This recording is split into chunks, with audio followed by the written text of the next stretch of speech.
우리가 이 땅에서 살아가다 보면 수많은 고통들을 경험하게 됩니다. 그런데 사람들이 경험하는 고통 중에서 가장 야만적인 고통이 있다라고 한다면 전쟁으로 인한 고통일 것입니다.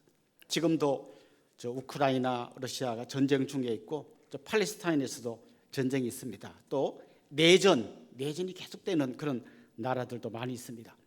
사실 우리나라는 6.25 이후에 약 한 70여 년 이상 전쟁을 겪지 않았기 때문에 좀 연세 많으신 어르신들 빼고는 전쟁의 참상이 얼마나 엄청난 건지 경험해보지 못한 사람들이 대부분입니다. 그런데 생각해보면 이 전쟁처럼 비참한 고통이 없습니다. 젊은이들은 전장에 끌려가서 목숨을 잃거나 심각한 부상을 당합니다. 여인들이 겁탈당하고 집이 불타버리고 사람들이 수없이 고통을 겪는 게 이 전쟁입니다. 먹을 게 없고 그 다음에 가족들이 뿔뿔이 헤어지고 온갖 고통들이 따라오죠. 특별히 옛날의 전쟁들을 보면 이 패전국 사람들이 겪는 고통은 말로도 알 수 없었습니다. 다 목숨을 잃고 끌려가고 남의 나라에 가서 노예 생활을 하면서 죽을 때까지 비참한 삶을 살아야 하는 것이 전쟁이 주는 고통입니다. 오늘 우리가 읽은 이 시편 74편은 전쟁에서 패전한 이스라엘 백성들이 고통하며 겪는 그 상황 속에서 기록된 시입니다. 그래서 많은 성경학자들은 이 시가 기원전 586년 예루살렘 성이 무너지고 성전이 불타버린 그때를 배경으로 쓰여졌을 거라고 추측합니다. 저는 이 시편을 여러 번 읽으면서 몇 가지 질문을 던졌습니다. 왜 또 이런 일이 일어났는지에 대해서 몇 가지 질문을 던지면서 이 질문에 답하는 형식으로 오늘 이 설교를 좀 준비해 봤습니다. 첫 번째 던지는 질문이 이겁니다. 이 시편이 전쟁의 고통 속에서 이 시를 기록했는데 이 시를 잘 읽어보면 그가 계속해서 하나님께 호소하는 한 가지 주제가 있는데 왜 성전이 무너졌습니까? 라고 하는 이 기도를 하나님께 드립니다. 첫 번째 질문은 뭔가 하면 왜 이 이야기만 하고 있는가라는 거예요. 사실 전쟁을 겪으면 성전도 무너졌지만 우리 집도 불탔고 우리 아버지가 돌아가시고 내 아내가 길을 잃고 우리 아이가 길에서 엎드려져 죽고 온갖 가정이나 개인에게 일어날 말할 수 없는 고통이 있을 텐데 이 시인은 그런 이야기는 한마디도 안 하고 왜 성전이 불타버리고 회파되었는가 그 이야기만 갖고 하나님께 계속 질문을 던지고 있다는 겁니다. 사실 사람들은 굉장히 이기적인 존재이기 때문에 자기 문제가 이 세상의 어떤 문제보다 제일 크다고 생각합니다. 여러분 자기 이야기 한번 물어보십시오. 여러분이 독감 걸린 게 힘듭니까? 옆집 아줌마가 암 걸린 게 힘듭니까? 객관적으로는 암이 훨씬 힘들지만 사람들은 자기가 겪는 고통이 제일 크게 느껴집니다. 그렇다면 이 시인도 왜 하나님 우리 가정에 이런 일이 일어났습니까? 왜 우리 아들이 전쟁터에 나가서 죽고 왜 우리 집이 불타버리고 나는 왜 이렇게 이방 세계에 다른 나라에 끌려가서 이렇게 비참한 삶을 살아야 합니까? 이 질문이 더 중요한 질문일 텐데 오늘 이 시를 여러 번 읽어봐도 그런 질문은 하나도 없고 딱 한 가지. 왜 하나님의 성전이 불타버렸습니까? 왜 하나님의 성전이 무너졌습니까? 그걸 계속 하나님께 질문하고 있습니다. 나이가 들면요 우리 몸 구석구석에 아픈 데가 많이 생깁니다. 손가락도 아프고 허리도 아프고 발목도 계속 사람 돌아가고 이빨도 흔들흔들거리고 온갖 문제가 생깁니다. 그런데 그런 문제들은 우리를 좀 힘들게 하고 불편하게 하지만 그것 때문에 죽지는 않습니다. 그런데 만약에 심장에 이상이 생겼다. 갑자기 심장에 통증이 온다. 3시간 안에 병원으로 달려가야 합니다. 안 그러면 생명이 위태롭습니다. 지금 이 시인은 자기들이 겪는 전쟁에 수많은 고통이 있지만 그것보다 가장 중요한 고통이 성전이 무너진 거라고 생각했습니다. 다시 말하면 그가 생각할 때 성전은 이스라엘 백성들의 심장과 같은 곳, 바로 그런 곳이라고 생각했던 것입니다. 그 성전에서 하나님께 제사를 드렸습니다. 그 제사를 통해서 성전에서 하나님께 죄 용서함을 받았습니다. 성전은 하나님과 이스라엘 백성들이 만나는 곳이었습니다. 성전을 통하여 이스라엘 백성이 하나가 되었습니다. 성전에 가서 그들은 새 힘과 용기를 얻었습니다. 성전이 없는 이스라엘 백성은 상상할 수 없었습니다. 성전이 무너졌다는 것은 그들의 심장이 멎은 것과 또 같은 일이었습니다. 오늘 본문에 보면 성전에서 어떤 일이 일어났는지 이야기하고 있습니다. 적군이 쳐들어와서 성전을 막 부십니다. 철퇴와 도끼를 가지고 와서 성전에 있는 모든 기물들을 다 부숴버립니다. 그들은 성전에 들어올 때 우상의 그림이 그려져 있는 깃발을 펄럭이면서 들어옵니다. 그 우상에는 그 깃발에는 다른 우상의 그림이 그려져 있습니다. 그들은 이 깃발을 흔들면서 외칩니다. 우리 신이 너희들의 신을 이겼다. 바벨론의 신 마르둑이 이스라엘의 신 여호와를 이겼다라고 하면서 그 깃발을 흔들면서 성전에 들어와서 성전을 아주 난장판으로 만들어버립니다. 그런데 하나님께서 아무 말씀도 안 하고 계십니다. 선지자를 통해서라도 뭔가를 말씀해 주실 줄 알았는데 아무 말씀도 안 하십니다. 언제까지 이런 고통이 계속될지 아무도 모릅니다. 지금 이 시인은 이 무너진 성전을 바라보면서 이스라엘의 심장이 멎어버린 것을 바라보면서 그는 지금 하나님 앞에 질문하고 외치고 기도하고 있습니다. 저는 이게 굉장히 중요한 통찰이라고 생각해요. 여러분, 우리 인생에 여러 가지 문제가 있겠지만 하나님과 나와의 관계가 깨져버리면, 이 문제가 해결되지 않으면 나머지 것들이 아무리 잘 돌아가도 우리 심장이 멎은 거나 마찬가지예요.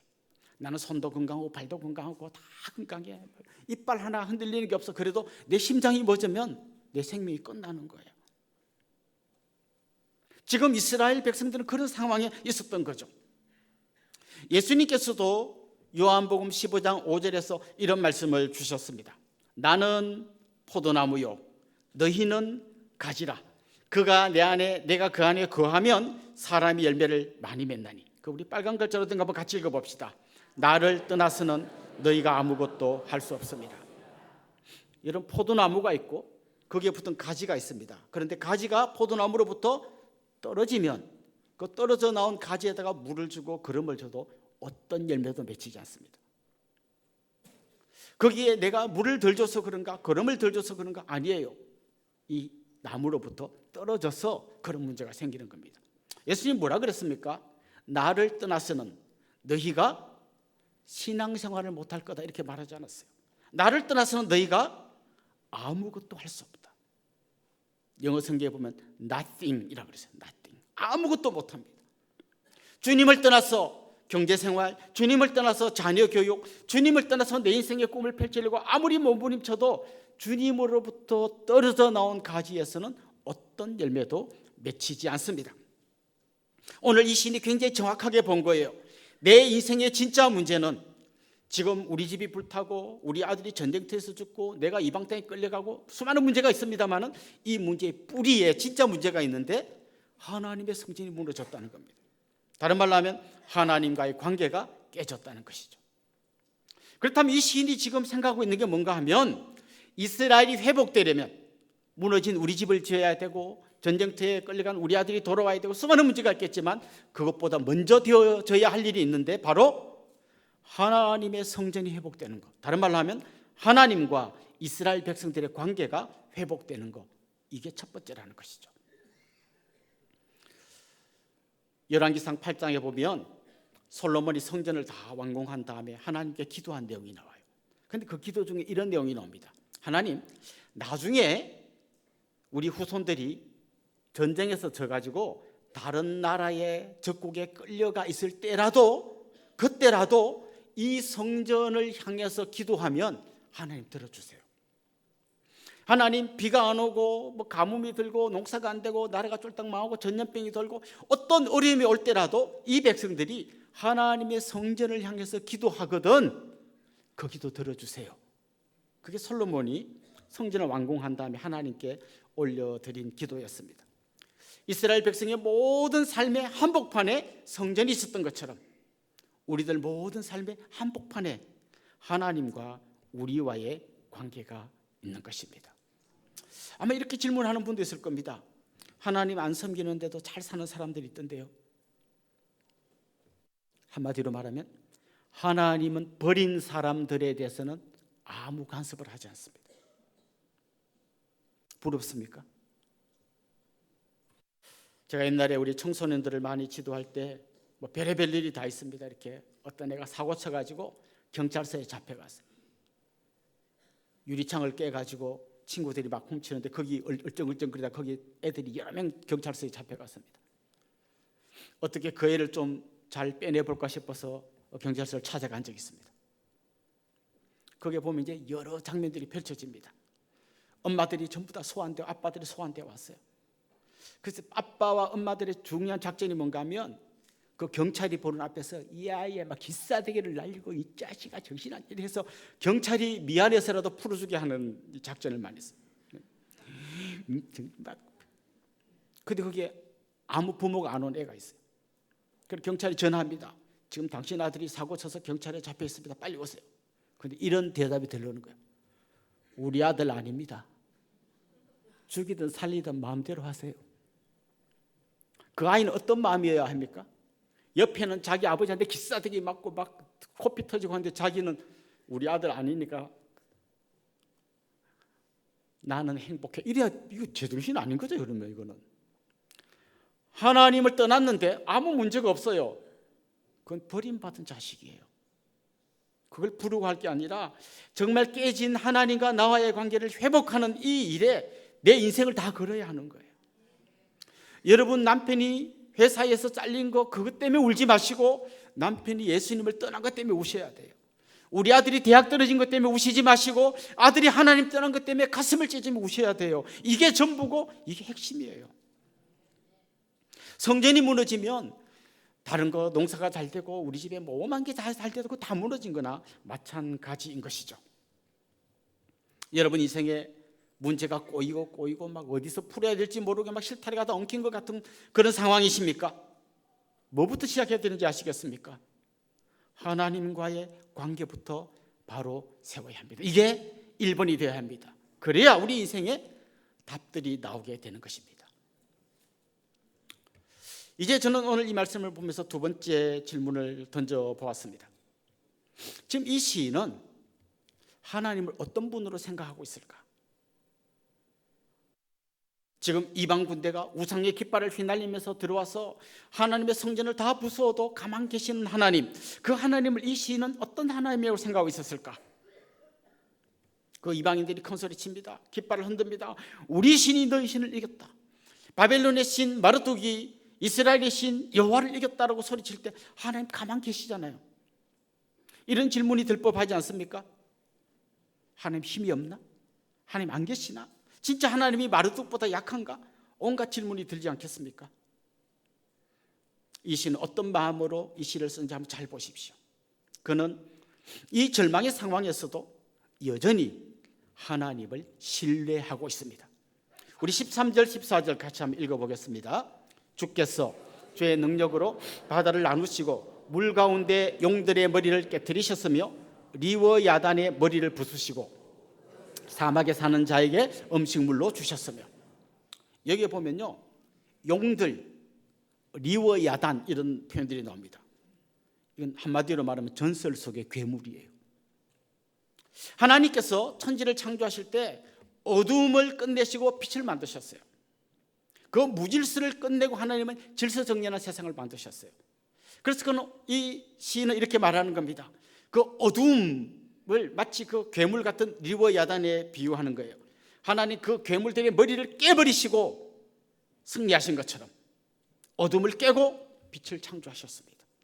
하나님 그 용들의 머리를 밟아버리시고 질서정연한 세상을 만드셨습니다. 이걸 이야기하는 거예요. 근데 그 신화 속에 이런 이야기를 성경 속에 왜 집어넣었을까? 근데 여러분 혹시 나니아 연대기라는 영화를 보셨습니까? 그 나니아 연대기의 배경은 뭔가 하면요 북유럽의 신화예요. 북유럽의 신화를 갖고 와서 그 영화를 만들었는데 그 영화의 주제는 예수 그리스도예요. 그 C.S. 루이스라고 하는 아주 탁월한 학자입니다. 이분이 학자이면서 또 이렇게 소설 같은 걸 쓰신 거죠. 그런데 남들이 다 아는, 세상 사람들이, 그 동네 사람들이 다 아는 그 신화를 끌고 와서 그 신화를 활용해서 예수 그리스도를 전한 것이죠. 또 C.S. 루이스의 절친이었던 톨킨이라는 사람이 쓴 유명한 소설이 영화가 됐는데 그게 여러분이 보셨던 반지의 제왕입니다. 이런 영화 소설들이 사실은 그 신화를 갖고 썼지만 결국은 그런 걸 통해서 주님을 드러내려고 했고 많은 사람들이 그것 때문에 감동을 받았죠. 지금 이 시인도 그렇게 이 신화적인 이미지를 갖고 와서 이야기하는 거예요. 그 무질서함, 어두움, 캄캄함, 절망, 그게 하나의 어떤 괴물 같은 놈이라면 하나님은 그 괴물들의 머리를 박살내시고 빛을 창조하셨습니다. 질서정연한 세상을 만드셨습니다. 그걸 지금 이야기하는 거예요. 무슨 얘기입니까? 지금 그들의 상황은 어두움이 빛을 이기는 것처럼 보입니다. 무질서가 질서를 이기는 것처럼 보입니다. 악한 자들이 하나님의 백성을 짓밟는 것처럼 보입니다. 마루둑이 여호와를 이긴 것처럼 보입니다. 그러나 이 시인은 그 상황 속에서도 확신하고 있습니다. 저 어둠의 권세를 박살내신 하나님이, 천지를 창조하신 그 하나님이, 온 우주를 통치하시는 가장 공의롭고 정의로우신 하나님께서 마침내 응답하실 것을 그는 믿고 신뢰하고 있습니다. 종종 우리 주위에서 어둠이 승리하는 것처럼 보일 때가 있습니다. 악이 이기는 것처럼 보일 때가 있습니다. 그때 성도들이 가져야 할 자세가 바로 이겁니다. 끝까지 하나님을 신뢰하는 것입니다. 그 하나님은 어두움을 끝장내시고 빛을 창조하신 분이십니다. 그 하나님은 무질서를 끝장내시고 질서로운 세상을 만드신 분입니다. 그 하나님의 아들이신 예수 그리스도는 죽음의 권세를 밟아버리시고 우리에게 생명을 주신 분이십니다. 절망을 끝내고 우리에게 소망을 주신 분이십니다. 우리 그분을 끝까지 붙들고 신뢰하는 것입니다. 에스겔 선지자는 바벨론의 포로로 끌려갔습니다. 제사장 가문에서 태어나서 제사장이 될 줄 알았는데 뜻밖의 바벨론 포로로 끌려가서 비참한 삶을 살았습니다. 그런데 하나님께서 에스겔에게 환상을 보여주셨는데요, 그 환상 속에 하나님 어떤 분인가 보니까 보좌 위에 앉아 계시고 네 생물이 그 하나님의 보좌를 바치고 있고, 그게 보니까 4개의 바퀴가 그 보좌를 바치고 있어요. 이 바퀴가 의미하는 게 뭘까요? 어디든지 굴러가는 거잖아요. 그래서 보면 막 그 바퀴 달린 보좌가 막 온 세상 가운데로 막 굴러갑니다. 하나님 이 에스겔에게 보이신 이 환상의 의미가 뭘까요? 지금 악이 승리한 것 같고 하나님은 안 보이는 것 같지만 에스겔아 잘 봐라, 하나님의 보좌가 온 세상을 다니면서 통치하고 계신다라는 걸 보여주신 거예요. 우리 주님의 제자였던 사도 요한은 네로의 박해 때문에 밤모섬에 귀양 갔습니다. 네로가 그리스도인들을 박해하고 그들을 감옥에 가두고 그들을 사자밥으로 만들고 온갖 박해를 다하고 있을 그때 하나님께서 요한에게 환상을 보여주셨습니다. 요한을 그 문제 많은 세상에서 딱 들어서 하나님의 하늘 전망대 위에 세워주셨습니다. 거기서 바라보니까 밑에서 볼 때는 온 세상이 악으로 가득 차 있고 악이 이기는 것처럼 보이고 엉망진창이 같은데, 하나님의 전망대 위에 서서 요한이 보니까 하나님이 통치하고 계시고 결국 저 악한 것들은 다 멸망하고 그리스도께서 승리하실 것을 보게 된 겁니다. 그 이야기를 담은 게 요한계시록이에요. 그렇습니다. 지금 이 땅 가운데서 수많은 악들이 횡행하는 것처럼 보이고 하나님은 그냥 아무것도 안 하시는 것처럼 보이지만 하나님은 여전히 일하고 계십니다. 그 하나님은 악의 세력들의 머리를 밟으시고 어둠을 빛으로 바꾸시는 능력의 하나님인 줄로 믿습니다. 그래서 우리는 아무리 힘들어도 아무리 절망적인 상황이어도 그 하나님께 부르짖고 또 부르짖고 부르짖으면서 그 하나님 앞에 나아가야 하는 것입니다. 이제 저는 마지막 질문을 한번 던져보고 싶습니다. 이 질문이 저는 어쩌면 제일 중요한 질문 같아요.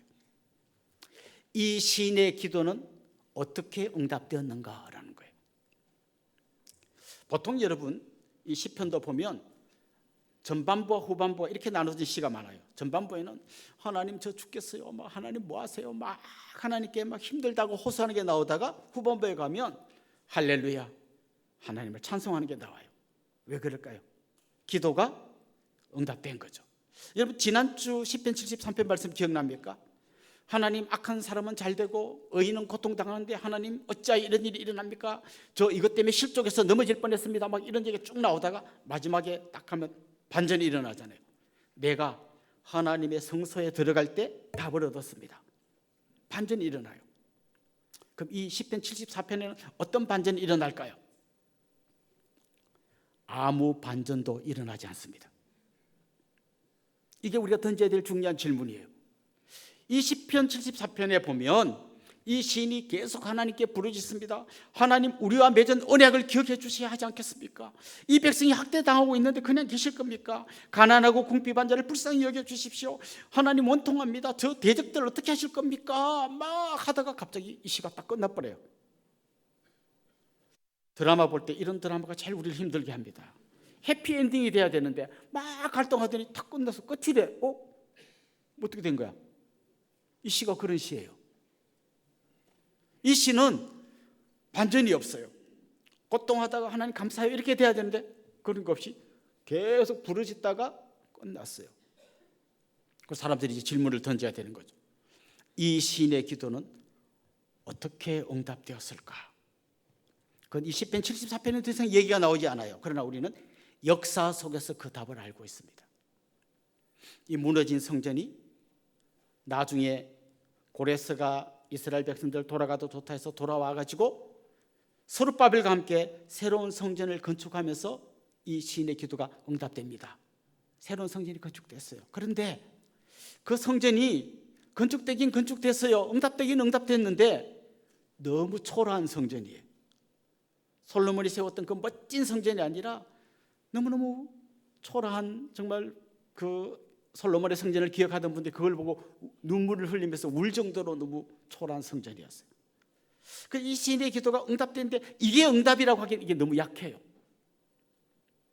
그리고 또 한참 세월이 지나서 예수님 당시에 그때 있었던 헤롯 왕 들어보셨죠? 이 헤롯 왕이 이스라엘 백성들의 민심을 얻기 위해서 이 초라한 성전을 다시 재건축했습니다. 멋진 성전으로 지었습니다. 그럼 이게 응답일까요? 그런데 예수님은 그 성전에 들어가셔서 장사하는 사람을 내쫓으시고 성전을 청결케 하셨어요. 그럼 이렇게 말씀하셨어요. 이 성전을 헐라 내가 3일에 다시 일으키리라. 무슨 말씀입니까? 이 성전의 기능은 이제 다 끝났다. 더 이상 이 성전은 성전으로서의 기능을 못한다. 내가 새로운 성전을 짓겠다. 거기에 대해서 요한은 이렇게 주석을 답니다. 그러나 예수는 성전된 자기 육체를 가리켜 말씀하신 것이라. 다시 말하면 이 성전은 끝났고 역할을 다 했고 이제 새로운 성전이 필요한데 그 성전은 바로 예수 그리스도시라는 거예요. 그동안 이 성전에 와서 제사를 지내서 하나님을 만났다면 이제는 십자가 위에서 자기 몸을 제물로 내주신 예수 그리스도, 그 성전 대신 예수님을 통해서 이제 우리가 하나님께 나아갈 수 있게 되었다는 거예요. 그래서 이 시인의 눈물의 기도는 스룹바벨 성전이나 헤롯 성전에서 뭔가 약간 성취된 것 같지만 그건 예고편에 불과하고 진짜 완전한 성취는 예수 그리스도 그 십자가 위에서 성취되었다는 것입니다. 그런데 참 놀라워요. 예수님은 이렇게 성전이 되셔서 죄와 죽음 가운데서 신음한 우리를 건져내시고 우리의 모든 죄를 용서하시고 하나님 자녀가 되게 하셨어요. 그리고는 뭐라고 하셨는가 하면 우리 보고 이제는 네가 성전이다 그랬어요. 그 성전인 사람을 우리는 뭐라고 부르는가 하면 성도라고 부릅니다. 성도. 성도들이 바로 성전이에요. 그런데 한 걸음 더 나가서 주님 이렇게 말씀하십니다.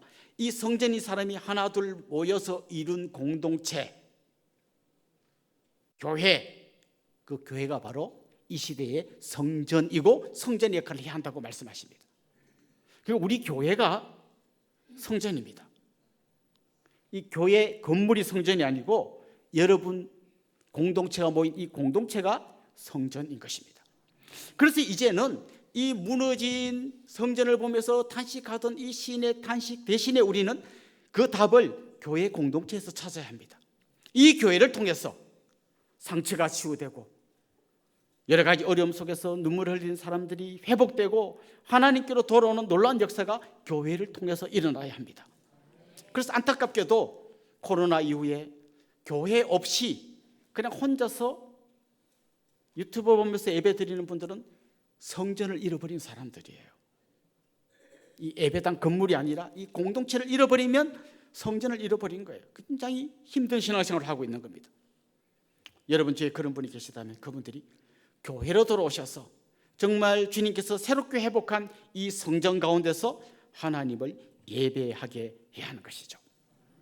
이제 우리 교회 가운데 이런 역사가 일어나길 여러분 기도하면 좋겠습니다. 교회는 세상 공동체와 완전히 다른 공동체입니다. 교회는 섬김과 희생과 죽음으로써 수많은 사람들에게 오히려 생명을 주고 치유와 회복을 주는 공동체입니다.